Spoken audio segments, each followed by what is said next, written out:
काय घाबरायची कारण आहे असे बोलणारे अनेक राजकारणी आपण पाहिलेत आतापर्यंत। आणि हे राजकारणी फक्त निवडणुकांपुरतं तात्या मामा दादा कोण कोण असेल पाय चाटायला तळवे चाटायला येतात, त्यांना मतदान पाहिजे असतं आणि त्याच्यानंतर काय 5 वर्षात आपल्याला शोषण करायला जे बसलेत त्यांना काय मग घेणं देणं नाही, तुम्ही मरताय जगताय काय करताय काही घेणं देणं नसतं। पण असे फार कमी राजकारणी असतात जे कुठे ना कुठेतरी अशा वाईट गोष्टींचा, अशा चुकीच्या गोष्टींची किंवा त्या सगळ्या गोष्टींची जबाबदारी घेतात आणि ते पार पाडण्यासाठी स्वतः ते कटिबद्ध असतात।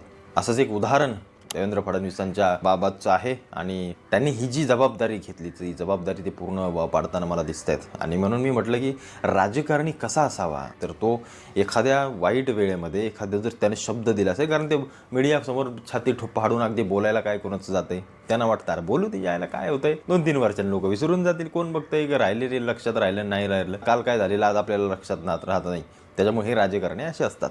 पण मला असं वाटतंय पण ही घटना देवेंद्र फडणवीसांसाठी थोडीशी वेगळी होती। ते तत्कालीन मुख्यमंत्री होते महाराष्ट्र राज्याचे। त्याच वेळेला 13 जुलै 2016 रोजी अहमदनगरच्या कोपर्डीमध्ये अत्यंत भीषण घटना घडली, अत्यंत घाणेरडी, अत्यंत लाजवणारी घटना घडली। त्या कोपर्डीच्या आपल्या ताईवरती, त्या छोट्या चिमुकलीवरती बलात्कार केले काही 4 जणांनी। त्या भाडव्यांनी ते बलात्कार करून तिला मारण्यात आलं आणि तिचा बिचारीचा जीव गेला। या सगळ्या गोष्टींतून महाराष्ट्र जो काही हादरला होता ते अत्यंत वेदनादायी होतं।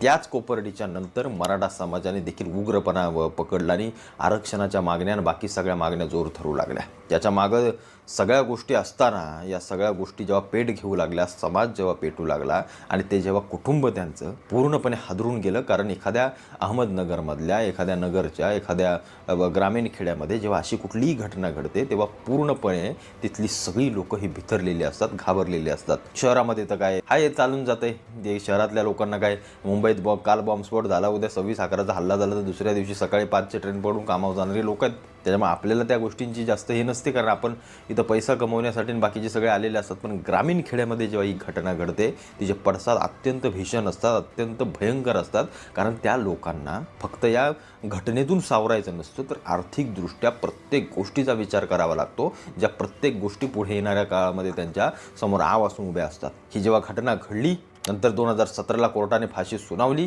त्या कोणते भडवे होते त्यांना, त्या सगळ्या गोष्टी होत असताना मला असं वाटतं त्या कोपर्डीच्या घटनेसाठी आपले वकील